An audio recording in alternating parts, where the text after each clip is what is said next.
법원은 윤 전 대통령이 특검에 출석 요구가 있으면 나가겠다는 입장을 밝히고 있기 때문에 기각을 한다라는 입장을 또 내놨는데 특검팀은 곧바로 윤 전 대통령 측에 모레 오전 9시에 출석해서 조사를 받으라고 통지를 했습니다. 자, 그러자 윤 전 대통령 측에서는 다시 조사를 받겠다면서도 특검이 요구한 시간보다 늦게 가겠다, 10시에 가겠다고 밝혔고 또 피의자의 사생활과 명예보호 측면에서 비공개로 출석하겠다는 이런 요구를 했습니다. 지금 28일 오전 10시로 변경안을 특검에서 수용하겠다라는 입장을 조금 전에 특검에서 또 브리핑을 했고요. 또 하나가 이제 지하 주차장 출입을 수용하지 않으면 불출석하겠다고 한다. 윤석열 대통령 측에서 그런 입장을 밝히면서 동시에 지금 이 자체가 사실상 출석을 거부하는 것이기 때문에 형사소송법상 절차를 검토할 수밖에 없다는 입장까지 내놓았습니다. 일단은 대면 조사를 할 수 있게 되는 건가 싶었는데 이런 여러 가지 조건들 때문에 지금 사실상 출석 거부가 아닌가라고 또 내란 특검이 판단하고 있네요. 이게 우리 말에 네. 그 매를 번다는 말이 있어요. 잘못을 했으면 정말 잘못을 뉘우치고 그에 합당한 처벌을 받겠다라고 하는 그러한 솔직하고 진중한 자세를 가질 때 어떤 매도 좀 줄일 수 있는 거 아닙니까? 네. 그런데 이분들은 이렇게 대한민국의 민주주의의 최대의 위기를 일으키고 그로 인한 대한민국 국민의 민생을 이렇게 망쳐놓은 이런 윤석열 전 대통령이 일말의 책임감도 느끼지 못하고 자기 자신과 함께했던 사령관들은 전부 감옥에 가앉아 있는데 자기 혼자만 죄가 없다 이렇게 이야기를 하고 네. 그다음에 대선의 결과 국민이 선택한 특검이 출범을 했는데 이 특검의 조사마저도 저렇게 피해가려고 하는 저런 모습들을 볼 때 국민의 분노만 더 커지지 않겠습니까? 이것을 피해갈 수 있다고 생각하십니까? 10시에 나가겠다 하는 것은 뭐 그건 충분히 이해할 수 있습니다. 그럴 수 있죠. 그러나 이 문제에 대해서 비공개 소환해달라고 저렇게 당당하게 요구하는 것에 대해서 국민이 저 문제를 용납하실까요? 설사 특검이 저런 문제를 예를 들어서 또 법원이 뭐 수용한다 하더라도 국민은 아마 수용하시지 않을 겁니다. 그렇기 때문에 이제는 단 하루라도 대한민국의 대통령의 지위에 있었던 윤석열 전 대통령이라면 국민을 생각해서 저런 모습을 보이면 안 된다. 그리고 방금 얘기했지만 이 특검이 이 형사소송법의 절차를 그대로 집행해야 할 그런 명분만 자꾸 실어주고 특검의 힘만 실어주는 꼴이 될 겁니다. 피해갈 수 없습니다. 네. 형소법상 절차라면 뭐 강제 구인을 의미하는지 싶은데 지금 대리인단 측에서는 또 이렇게 입장을 내놨습니다. 피의자와 조사 일시나 장소에 관해서 협의도 해야 되고 변호인과도 협의도 해야 되는데 그것도 지키지 않고 일방적으로 언론에 통보를 하고 있다. 뭐 이런 입장도 같이 동시에 내놓고 있네요. 네, 이게 아마 대법원의 재판 규칙이라든가 또 형사재판에 관한 이런 규칙 같은 게 있을 겁니다.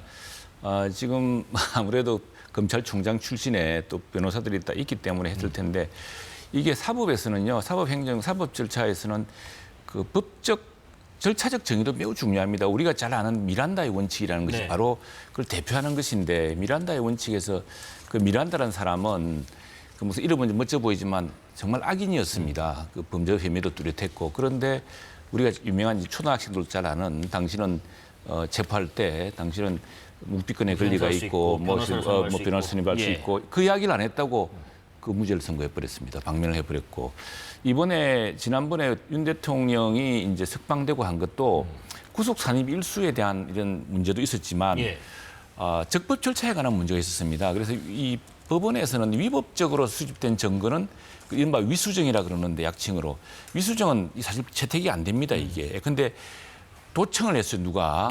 도청 같은 게 대표적인 이제 독수 독과론. 그러니까 동남으로 동남에 있는 그 열매는 이제 아예 썩을 수가 없는 것을 채택이 안 된다는 그런 게 그게 이제 바로 절차적 정의에 관한 형사 절차에 관한 문제인데 지금 지난번에 석방된 것도 사실은 공수처라고 하는 내란죄를 수사할 수 없는 수사기관이 억지로 체포했다가 그래서 지기현 판사가 이거 잘못하면은 법적 절차적 정의 때문에 상급 법원에서 미란다의 원칙처럼 무너질 수가 있다라고 걱정했기 때문에 새롭게 하라고 했던 것이고요. 그래서 지금 이 혐의에 대해서는 누가 피해가겠습니까? 그리고 뭐 저 전직 대통령과 그 피의자도 지금 출석하겠다고 밝혔고 법원도 그걸 전제로 했고 만일 계속 출석을 안 할 경우에는 네. 이제 그 특검의 입장으로 칼날이 더 세지겠죠. 그때는 정말 조사를 받지 않는다 이게 명백해지면 법원에서 뭐 체포영장도 허용을 할 테고 그렇기 네. 때문에 이건 뭐 법의 절차에 따라서 그러나 이걸 무슨 개인 망신주기 방식으로 무리하게 진행하는 것들 그리고 지난번에 공수처처럼 내란죄 수사권이 없는 수사기관이 그리고 당시에 윤 대통령 측은 내란죄 수사권이 있는 국가수사본부의 조사를 받겠다고 밝혔습니다.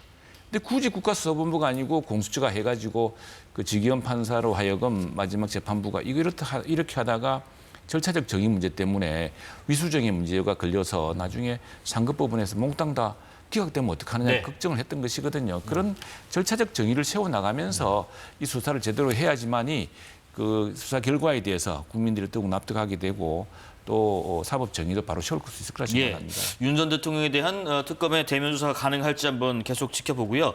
지금 그 내란 특검 수사 대상과 대상이 상당히 광범위한데 비상계엄 선포 배경부터 국회 표결 방해, 또 정치인들을 체포하고 감금하려 한 혐의부터 중앙선관위를 불법 점령하고 압수수색하고 또 북한의 공격을 유도해서 전쟁과 무력 충돌을 일으키려 했다는 의혹 등등이 있습니다. 조사할 내용이 좀 많기 때문에 한 차례 소환 조사로는 좀 어렵지 않나 하는 얘기가 있어요. 그건 뭐 어불성설이죠. 예. 그래서 많은 그 소환이 일어날 것이고요. 우리 최영두 의원님, 존경하는 의원님께서 지금 이제 절차적 정의를 말씀을 하셨어요. 예, 적법 절차. 예, 그렇습니다. 그분에 한 말씀 드리면, 예. 그리고 김용현 전 장관은 주요 임무 종사자 혐의로 지금 구속이 돼 있는데 이분도 오늘 보니까 어떤 그 자기 자신이 권리 침해를 주장했더라고요. 그런데 이렇게 한번 보시겠습니다. 민주주의와 국민에 대해서 본인들은 12.3 불법 위헌 비상계엄을 할 때 절차적 정의 이런 거 다 지켰습니까? 그런 거 다 무시하고 민주주의를 무너뜨리고 국민을 이렇게 만든 것이 누굽니까? 그런 분들이 어떻게 지금 와서 본인들의 그 작은 법적 권리를 지키기 위해서 절차적 정의를 강조하고 권리 침해를 주장하고 그렇게 하면서 이런 어떤 특검의 수사를 피해가려고 하고 조사를 이런 것들을 어떻게 할 수 있습니까?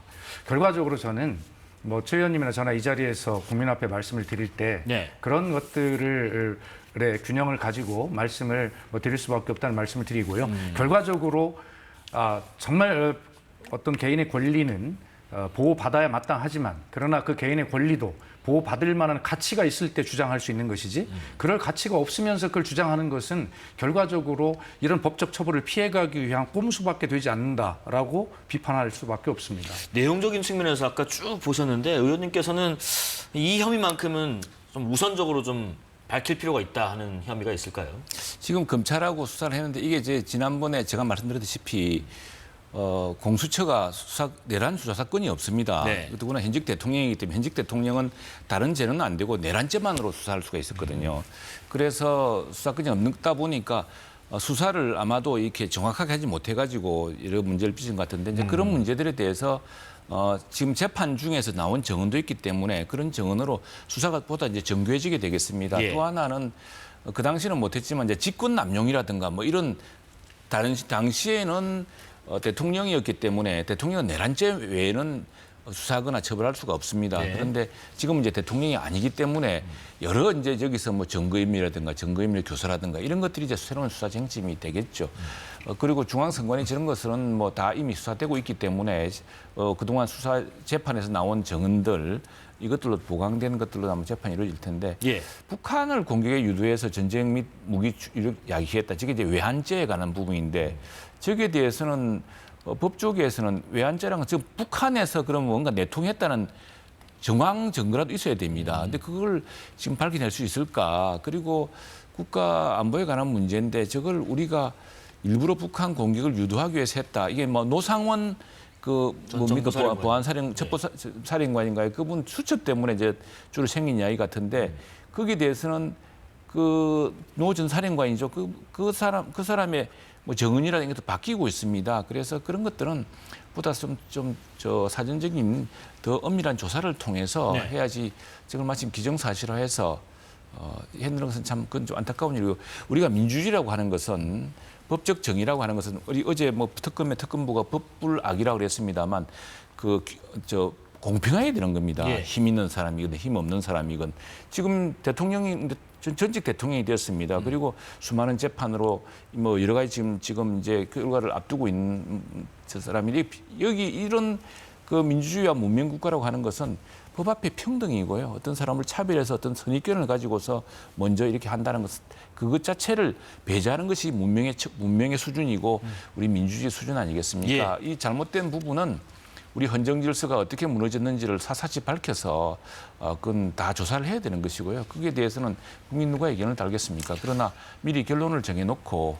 특히나 국가 안보에 관해서 나중에 서로 앞뒤가 안 맞는 결론이 나올 수 있는 것을 미리 예단을 해놓고 무조건 자백하고 뭐 이실직고하라고 하는 식으로 하는 것은 근대 민주주의라든가 형법제도 맞지 않다고 생각합니다. 예, 이분 관련된 이야기도 마지막으로 해보겠습니다. 지금 서울중앙지방법원이요 증거인멸, 교사 등의 혐의로 추가 기소된 김용현 전 국방부 장관에 대해서 어젯밤 구속영장을 새로 발부했습니다.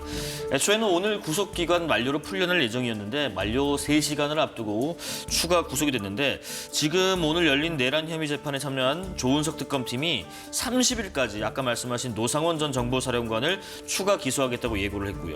그러니까 증거인멸을 막기 위한 노력이라고 하는데 또 대비되는 것은 박안수 전 육군참모총장과 이진우 전 수방사령관은 조건부 보석 허가를 또 했습니다.